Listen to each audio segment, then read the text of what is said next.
Ich glaube, das ist das Wochenende der Dorffeste überall.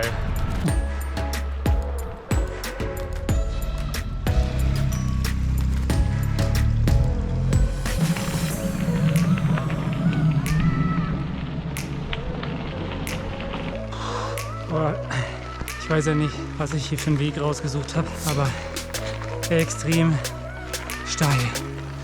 Ah.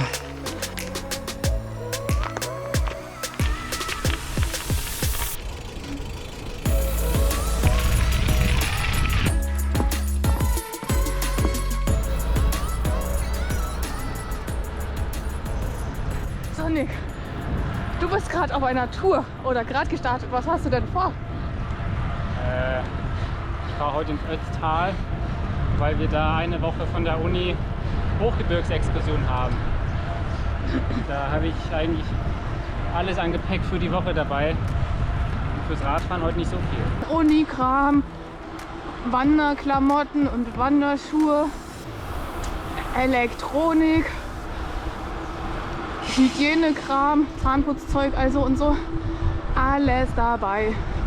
Und heute stehen 200 Kilometer mit Rucksack auf dem Plan.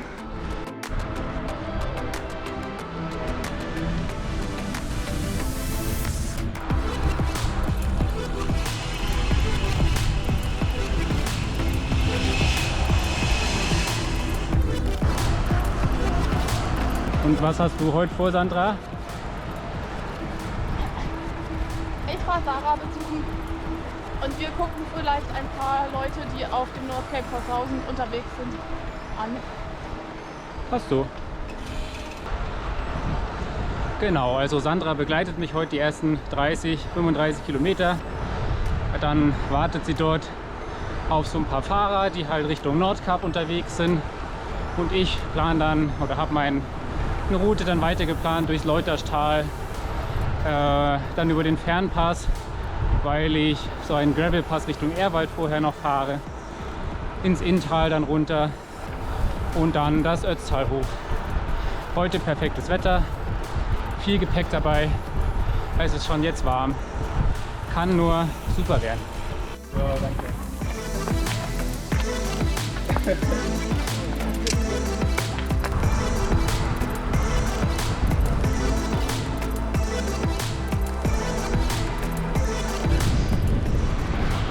So, das war gerade die Sarah. Die hat einen kleinen Verpflegungsstand für die Fahrer des North Cape 4000 aufgebaut. Und ich fahre gerade durch die Jachenau. Da kommen auch relativ viele mir entgegen, weil ich direkt auf der Strecke fahre. So wie jetzt gleich.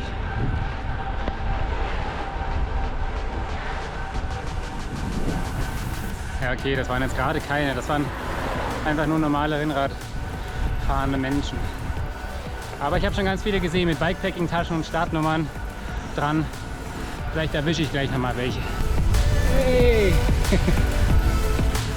Ja, so ein bisschen Abenteuer muss schon sein. Hey!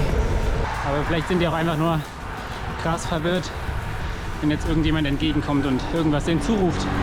Go, go, go, go! Das North Cape 4000 ist übrigens, für alle, die es nicht wissen, ein Self-Supported Ultracycling-Event. Und der Start ist, soweit es mich nicht alles täuscht, am Gardasee.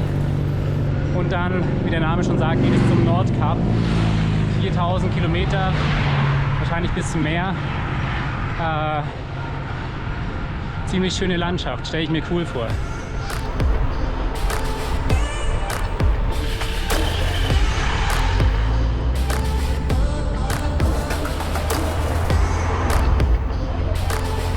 Ich glaube, das ist das Wochenende der Dorffeste überall.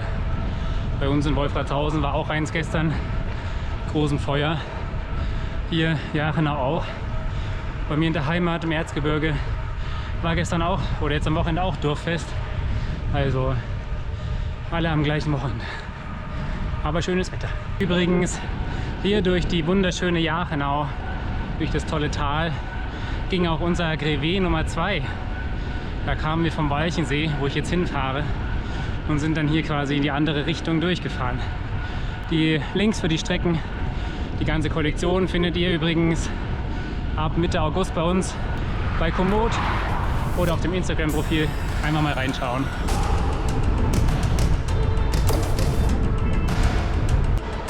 Diese Wasserfarbe ist so unglaublich hier am Walchensee. Einfach krass.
So, ich stehe jetzt hier oben auf der Ehrwalder Alm.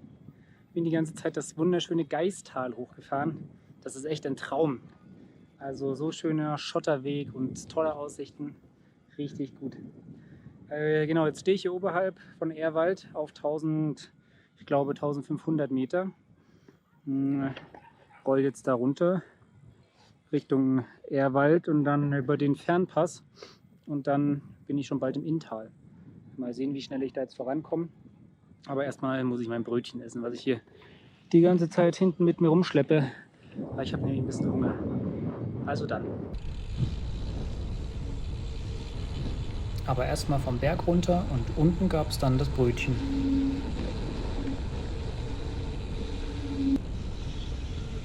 Danke.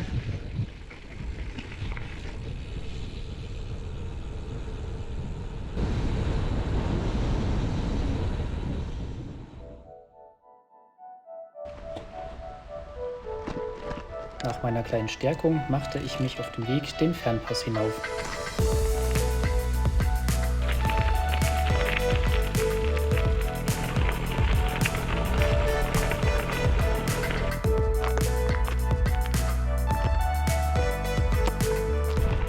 Also Leute, ich bin jetzt, glaube fast oben am Fernpass und das ist so brütend heiß hier. Mir läuft die Suppe auf den Arm runter. Ich stand gerade kurz in der Sonne am Fernpassblick quasi. Boah. Jetzt geht es erstmal ein Stück durch den Wald. Und dann dürfte auch gleich die Abfahrt runter den Fernpass kommen. Da bin ich schon gespannt. Die Abfahrt vom Fernpass war mit Abstand mein Lieblingsstück der gesamten Tour.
da war das schöne Stück der Fernpassabfahrt leider auch schon vorbei.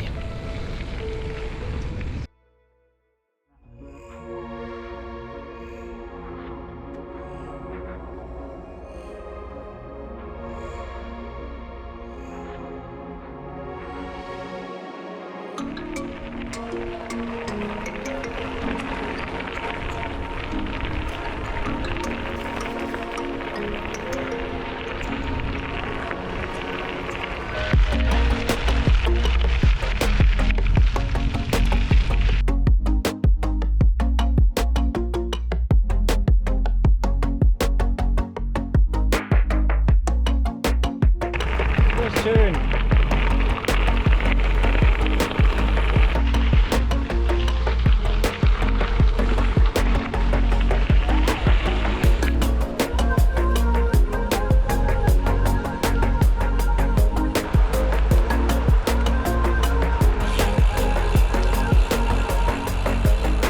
So, ich bin jetzt in Imst durch, beziehungsweise bin ich vorbei, mehr oder weniger.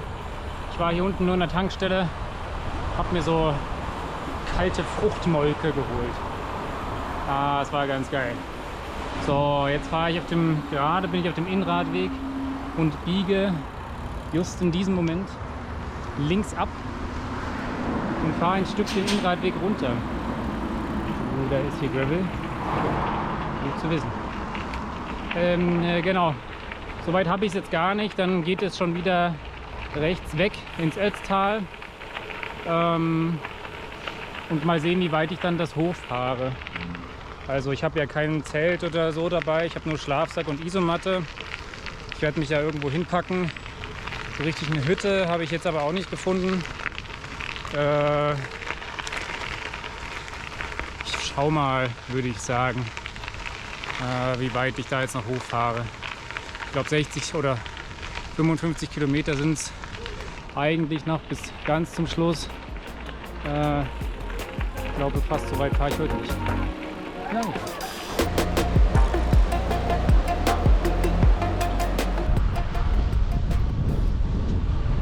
So, ich habe richtig schön Gegenwind jetzt hier das Inntal runter. Ich hatte mich ja im Leuterstal hätte ich ja theoretisch auch schon ins Inntal runterfahren können. Aber dann hätte ich, keine Ahnung, so viele Kilometer das Inntal hochfahren müssen. Darauf hatte ich keine Lust. Jetzt gut zu wissen, dass ich komplett Rückenwind gehabt hätte. Und dafür jetzt, weiß nicht, so 7, 8, 10 Kilometer Gegenwind.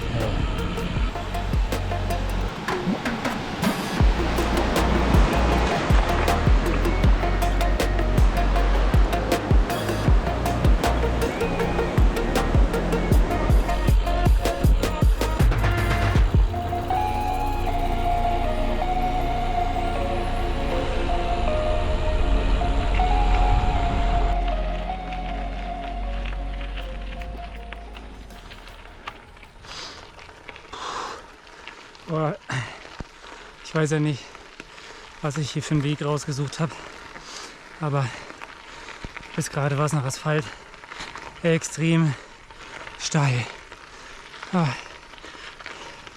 Weiß nicht, das Ötztal ist da links unten und ich fahre hier irgendwie so rechts oberhalb lang. Wahrscheinlich dachte ich beim Plan, das ist cooler. Boah, ich bin fertig. Yeah.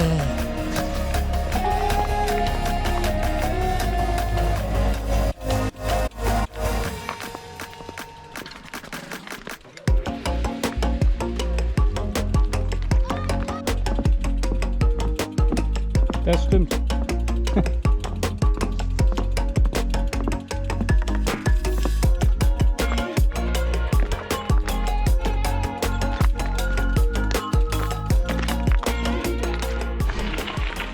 So, ich habe es mir da an dem See gerade gemütlich gemacht und hatte was gegessen, was getrunken. Jetzt haben wir es 20 Uhr und ich rolle jetzt das Ötztal weiter hoch, beziehungsweise rolle ich jetzt erstmal runter. Genau. Ich war auch ganz kurz im See, nur mit den Füßen aber. weil ich ja noch ein Stück weiter muss. Mal sehen, ob es dann dort vielleicht auch was zum Waschen gibt. Ja, jetzt kommt erstmal ein Stück Abfahrt.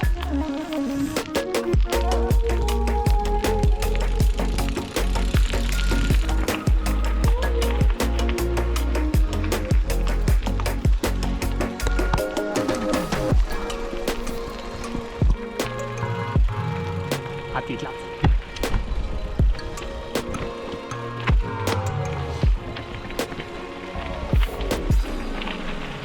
Super schön hier.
Also da kommt ganz schön was runter.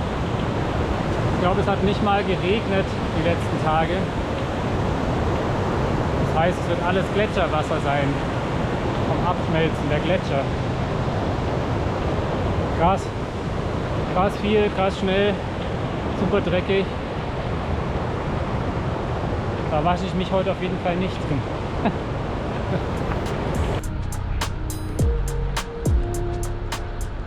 Hier täuscht die Einstellung der GoPro etwas, denn es war bereits 21:30 Uhr und schon deutlich dunkler. Deshalb hatte ich schon Licht an.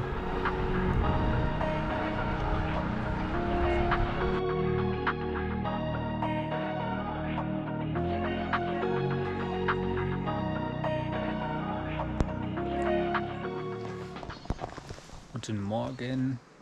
Wir haben es jetzt kurz nach 6. Ich bin 10 Kilometer vor Sölden. Hier ist so ein Fußballplatz und so ein Vereinsheim und dazwischen Clublokal. Und dazwischen, zwischen so einer anderen Hütte noch, habe ich geschlafen. Es war sehr gut. Ja. Das ist der Ausblick. Schön mit Misthaufen vor der Tür. Aber auch Berge. Genau, ich packe jetzt zusammen und dann rolle ich die letzten, ich glaube es sind 11 Kilometer noch nach Sölden und dort gibt es dann einen Bäcker und Frühstück und vielleicht kann ich mich dort ein bisschen waschen. Da habe ich gestern Abend leider nichts mehr gefunden. Also hier ist zwar ein Bach, aber es war dann halt dunkel. Ich bin 22 Uhr angekommen und ja, da war nur noch hinlegen und schlafen. Naja, ich packe mal zusammen.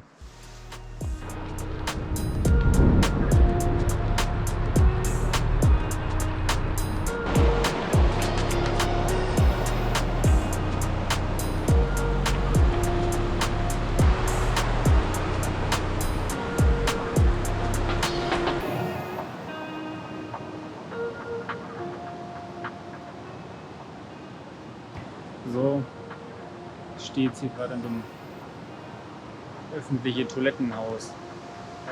Hat sich ganz gut angeboten, jetzt sich mal zu waschen. Da gab es zumindest frisches Wasser, gab zwar noch keinen Strom, war ein bisschen dunkel, aber ein bisschen frischer bin ich jetzt und habe meine Trinkflasche wieder voll gemacht und mich gleich umgezogen, genau. Ich werde mir jetzt einen Bäcker suchen oder einen Café oder sowas und mal schauen. Ich glaube, ich muss noch ein Stück hoch. Ich bin jetzt am Anfang von Sölden und dann schaue ich mal. Nach dem Frühstück wartete ich auf den Bus und fuhr gemeinsam mit meinen Kommilitonen bis zu den Rofenhöfen. Von dort aus ging es auf ca. 7,5 Kilometer mit 750 Höhenmetern hinauf zur Vernagthütte. Von dort aus haben wir in den nächsten Tagen Gletscher untersucht, einige Wanderungen unternommen und so einiges über das Hochgebirge erfahren. 5 Tage später haben wir alle den Rückweg angetreten und ich bin im strömenden Regen nach Hause gefahren.